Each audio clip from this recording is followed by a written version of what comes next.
Hi there and welcome. This is Trisha, the Inky Planner, and I'm super excited about this project that I am working on today. I've been feeling like I'm in a little bit of a rut with my planning where I want to keep it clean and neat and functional for myself, but I am missing some of the creative expression. I don't know, I was just needing to get a little inkier, a little messier, but I didn't want to take away from the nice organized function of my planner. So my idea was to almost put art journal pages inside of my planner. And they can function as monthly dividers or, inspiration boards or something, but they don't have to. They could also just be quotes or something I like. So this one's going to be my February divider, and I'm starting off with some distress ink in broken china and a mini blending tool, and this is just Nina Classic Crest Solar White cardstock, and I'm applying a thin layer of that blue. This cute stamp from Stampin' Bella is sort of my inspiration and is going to be my focal point on the page. It's a girl who is kind of all bundled up in the winter, and man, February was super cold here in Michigan. We had a lot of snow and some below freezing days, and so this was a just a perfect image, I thought, for a February page divider.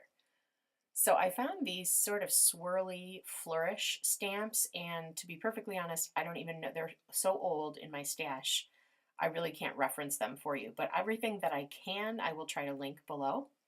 But what I wanted to do with these is kind of, to me, they reminded me of like blustering snow blowing around. So I'm getting an idea of where I'm going to put my girl, my main focal point, and I'm putting these little swirly flourishes all around her. And I'm stamping in Versamark ink so that I can emboss. And this is Judikin's Sparkle Embossing Powder, and it's a clear embossing powder with a lot of sparkle in it. And that is why I laid down that light layer of distress ink first, because you will see through to the paper. And instead of seeing stark, stark white, you're going to see that pale blue, even though I'm going to go back and put a heavier layer on once I have melted this embossing powder.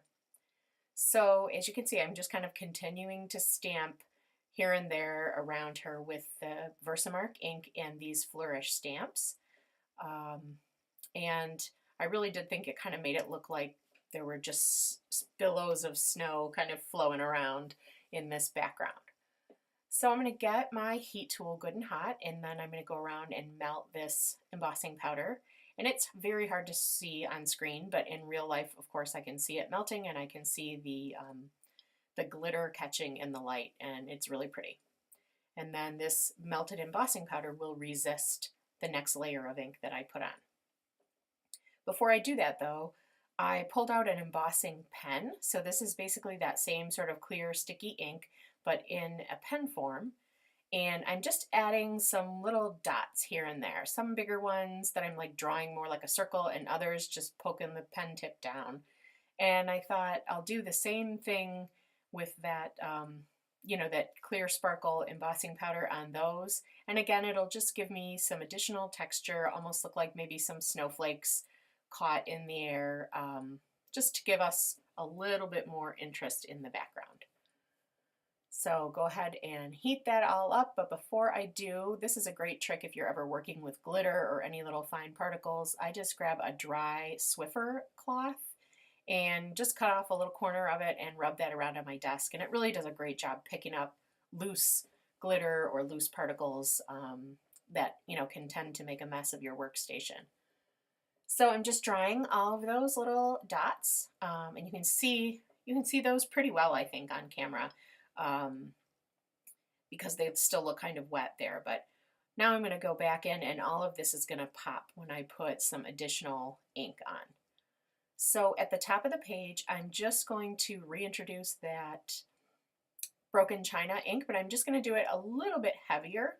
And then as I move down to the middle of the page, I'm going to put a layer of Salty Ocean and just try to blend those together. And for this background, I'm not concerned about it being a perfect blend. Again, this is meant to be a snowy sky, And, you know, when you look out at the sky, there's puffy clouds and little changes in atmosphere and stuff. So it's okay if it's not a perfect seamless blend, in my opinion. And then down at the bottom, I wanted a little bit of purple. So I grabbed Dusty Concord, and I'm going to cover some of that up with a snowbank, but I did want to have a hint of that showing. So I kind of blended that up from the bottom. And you can see how much better now that you can see those swirls because I have more contrast. So I gave this whole page a spritz with water. I just grabbed a little sprayer filled with water, and maybe from about a foot or so above my page, I did one fine mist over the whole thing, and then I went back in and tried to create like a little bit more of random droplets and just kind of flick that all over the page and give it a second to soak in, and that water is going to react with this distress ink and wick away some of the color. And then when you sop it up with a paper towel, it leaves some really pretty texture in the background. And at the end of the video, I'm going to have still shots and close-ups so that you can see more of this texture. For my next layer on the background, I grabbed a Hero Arts stamp. It's a background stamp that is a ton of all different tiny stars. And I just want some subtle movement back there, so I just grabbed the lightest color, again, back to that Broken China Distress ink, and I'm putting that on the stamp just in a little area in the middle, and I'm kind of rolling up the stamp and just tapping it on there. I don't want, you know, a full block of stamp. I just want hints of it here and there. That's the look that I'm going for, just sort of random.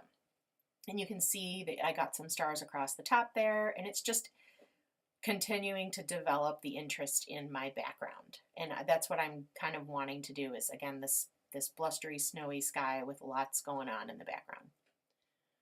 So my next layer is a little bit of white embossing paste. This is Wendy Vecchi embossing paste, and I'm using a stencil from Tim Holtz. And I just grabbed this sort of grungy polka dot looking stencil, and I'm applying a thin layer. This just sort of spreads on like frosting. I'm using a little plastic palette knife. You don't need much, a little goes a long way, and I'm just sort of scraping it back off my craft mat to continue spreading it around. And I'm just adding, you know, just all around the page and in various spots around the perimeter. And I just thought that added, again, another layer of interest and texture to make the look of the page more appealing.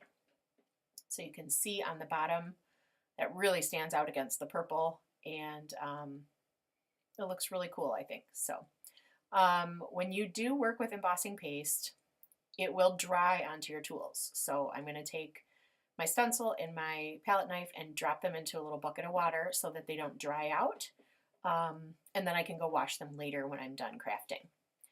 I also do like to, I'm just sort of, you can see I'm just kind of making sure that my girl still fits in the middle there. But I like to run my finger along the edges and just sort of smooth out any clumps of paste that are sort of hanging off the edge. And I'm going to set that aside to dry because that does need to dry naturally and it takes a couple of minutes. So now I'm going to work on my focal point, and I am using, again, just more of the Neenah paper. And I am grabbing my Misty stamping tool because this is a pretty detailed stamp. I want to make sure I get a great image. And I've pulled the foam out of it because this is a cling stamp. So it needs that width of the stamp. So I am putting Memento Tuxedo Black ink all over because I plan to color her with Copic markers. And I'm just stamping her down on the page. And there was a little spot in the center that didn't get completely inked, and that's the beauty of the Misty, is I can just swing that door over again and make sure that that image stamps out fully. So now I am ready to color her in. I am not an expert in Copic coloring by any means, and I've never done it on camera before.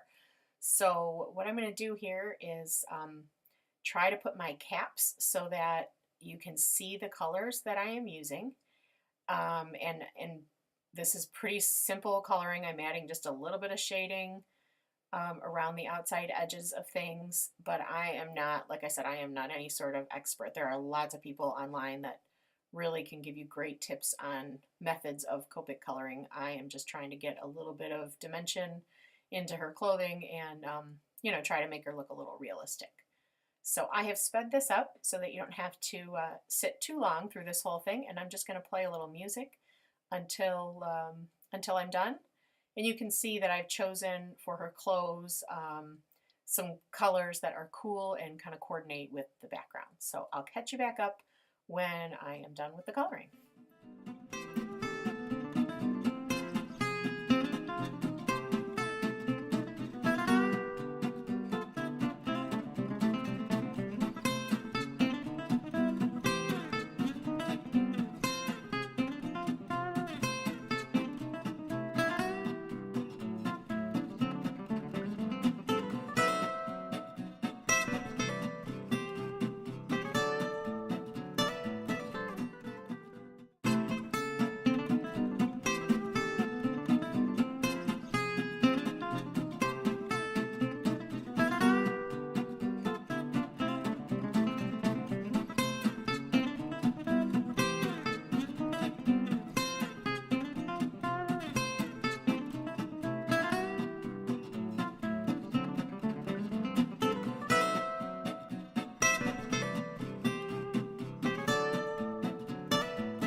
Okay, I'm all done coloring my focal point, and now I'm going to cut her out. And I know this is a lot of fussy cutting. She's got some pretty detailed, skinny little legs, but I thought it was worth it for this page. So I just took my time and cut all around everything. And then just for that little piece between her arm and her body, I'm just going to use an X-Acto to cut that triangle out. And then the final step that I do when I cut something out like this, and I'm trying to cut right up against my stamped lines, is I go around the outside of the image with a black pen. And if you use a brush tip pen from the back, it works really well because like the side of the brush tip kind of cleans up any edges if you weren't right along your stamped line when you were cutting. It just looks finished, looks nice. So my embossing paste is all dry, and I'm bringing that back to my workspace here, showing you just a close-up of all that good texture we were able to get with all those layers in there. And I'm just putting my focal point right here on the page and liking so much how those colors go together, and just how she's sort of situated there between all those little blustering snow flurries. So as I said, I got to give her some place to stand. So I pulled out these dies. This is Stitched Slopes, I think it's called. Again, I'm going to check that and I'll link everything below. And this is from Lawn Fawn, these set of dies. And I'm grabbing just sort of a gradually, a little hill, a little snow hill. And I have cut a piece of scrap paper to the same width as my panel, and I'm just going to run this right through the die machine. I'm using my Big Shot. Mine happens to be the Stampin' Up! Version here. And I'm just going to run that through, and this cuts beautifully and leaves a pretty stitched edge with detail along that top edge, which is nice. And then it looks like just a nice clean bank of snow on my wintry day. And she can stand right there. So I'm very happy with that. That's exactly what I was going for. And I'm just going to adhere that directly to the page. And I'm using an ATG tape runner, but any sort of tape runner or even liquid glue, whatever you have will work. So I just adhered that down to the bottom. And then my next step is going to be to adhere my girl onto the page. And for her, because she's got so many tiny bits and I want to make sure she stays down really well, I'm going to use a two-way glue pen from Stampin' Up. I love this adhesive. It goes on really easily and it works great for fine detailed cutouts like this. So I'm just sort of dabbing this all along, making sure to get her skinny little arms and legs and everything. And then I'll use my tweezers to grab her and flip her over and secure her down onto the page. So I am super happy at this point. That background is exactly what I had in mind. It has the feel of February here in Michigan. That's what I was picturing. And the only thing I wanted to add was a little bit more snow. So some of that texture I have in the background is real subtle, and I wanted a little bit of brighter white snowflakes. So I'm taking a little white gesso. You could do this with acrylic paint or anything. Just diluting it a tiny bit with water, and I'm using a tiny paintbrush and just flicking on some white droplets along the background. And those will be a little brighter than some of those other droplets that we had back there where they just sort of faded out the color. These are actually bright white, which is nice. So that was sort of my last step for the background. And that dries up real quick. And now I am thinking about the quote that I had intended to add here. Again, thinking back to February, it was cold in this whole, scene. So my intention was to write, "Baby, it's cold outside." And I don't have any of those, I don't have that phrase in any stamp. So I've decided to just stamp it out using some alpha stamps that I have. And so I'll use the larger letters for the word baby, and then I'm using these smaller Lawn Fawn letters for it's cold outside. So I'm going to stamp these onto black cardstock. And I got them all lined up and then remembered I needed to put the foam back into my MISTI because these are photopolymer stamps, not cling stamps. So I put the foam back in so that everything's at the right height. And then I have everything lined up. I'm going to swing the door over there. Sorry, I'm a little bit out of frame, but I think I correct that in a moment. I'm going to swing the door over and put a little bit of anti-static powder onto this black cardstock, which is just from Stampin' Up. And I'm going to stamp this in Versamark ink. And I check my stamping there to make sure everything's stamped well. And now I'm going to use a bright white. This is a fine detail white embossing powder from Ranger. I'm going to use that. It works great for sentiments because it really gives you crisp, fine details for skinny little letters like this. So I'm just going to sprinkle that all over my stamped word, flick off the excess, and I am good to heat emboss this. And it's going to leave me with just a little strip for my quote. So I have the word outside already. I'm just getting my heat gun good and hot so that I can melt that powder, make it all shiny and cool. And then I'm going to repeat the process. First, I'm going to trim it down because I want these to just be white sentiments on black strips. So I'm going to trim that down. And then I realized that I wanted it a little closer on the bottom. So I am putting it back in my trimmer. And when I have just a sliver that I want to trim off of something, I'll put a little bit of Post-it tape or some low tack, you could use washi to keep it from slipping when I use the trimmer. So I'm repeating this whole process, and my next part of the phrase is it's cold. So I have done the exact same thing. I've lined up my letters, I've stamped it out, I'm going to sprinkle on the embossing powder, go ahead and heat set that until it's all melted. And then I'll trim it out and I'll end up with these two letters. And I'm just kind of double checking the height because I don't want to cover her scarf or anything. So it looks like it's good and it's going to leave me enough room to stamp baby above that. So I trimmed these down and now I can pull out the larger stamps from, this is from a waffle flower stamp set. And again, I will link the stamp set below.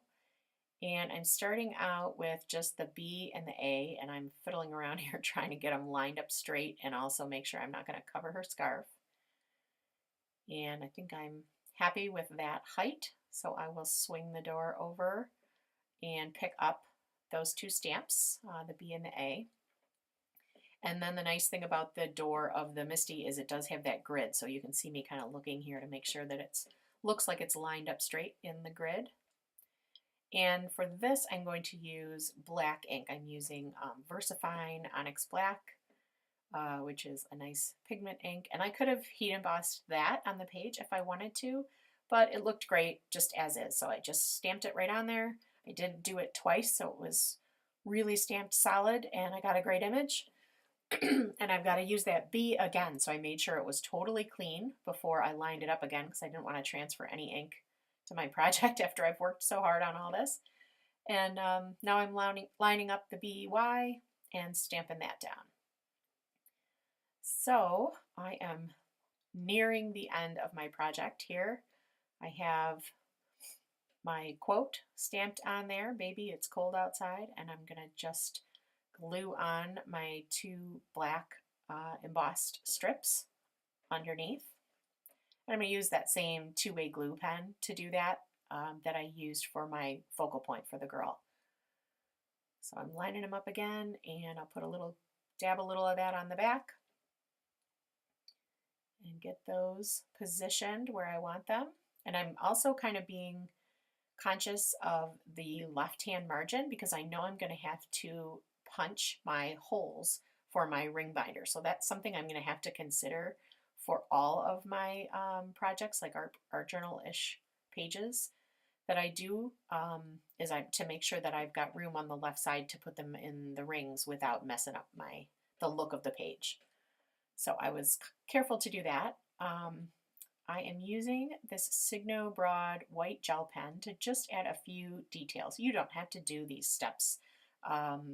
This could be called done just like this, but I wanted to go into some of the finer details, so I'm adding a little white gel pen to the poof of her hat and to her cuffs on her sleeves. And I was trying to put some highlights on these letters, but I was fighting with this pen, and it only sort of worked, but it ended up looking fine. I was very happy with it. And then I wanted to add a little shimmer to some of her outfit.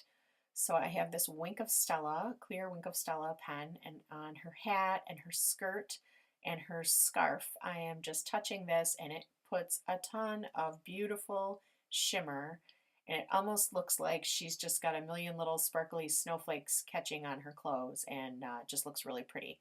Again, I'll have a close-up at the end of the video so you can really see the shine, but I tried to catch the light there for you. Another detail that I like to do with people or critters is to make their eyes a little brighter. This is a glaze pen from Sakura, and I'm just dotting this on her eyes to make them, it just is a little bit of a glossy finish, and it makes them darker and it makes them pop out nicer. You could do that with like Nuvo drops or something like that too. I happen to use this pen. So now, since this is going to be my February divider, I wanted to put the word February in here, and I chose this really simple font from the Studio Calico February stamp set. And I went through my inks. I was trying to decide if I wanted black down there, and I ultimately decided on a soft blue. And even though that ink cube up there says neon, and this is a Hero Arts ink, it really does sort of soften to a pretty blue that matches the background. So I put it back in the Nina. Again, I was so terrified to make a mistake after doing all this work, so I wanted to use my Misty just in case.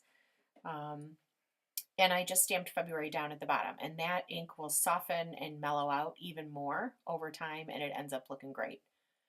So I'm using that white gel pen again to add a little punctuation to my quote, and I'll come back in with that black Sakura pen also and put a little comma in there.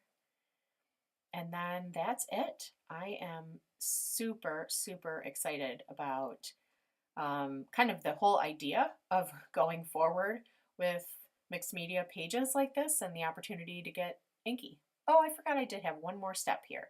I felt like she was floating on that snow mound and she needed to be grounded a little. So I grabbed a C4 and a C1 Copic marker, and I'm just putting a little shadow under her feet, just to kind of ground her, and then I'll use a zero colorless blender to just sort of fade that out. And again, it's pretty simple coloring that I did here, nothing crazy, but I do think that made a difference to kind of give her a little shadow. So all that's left to do is to punch this with my 6-hole punch and pop it right into my A5. And you can see I left just enough room over on the margin for those holes so that it's not interfering with the design. And then I can flip to the spot in my folder, or in my binder. And I'm giddy.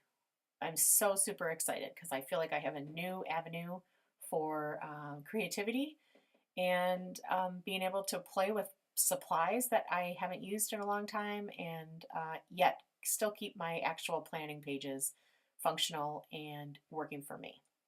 So here's some close-up shots. Thank you so much for joining me.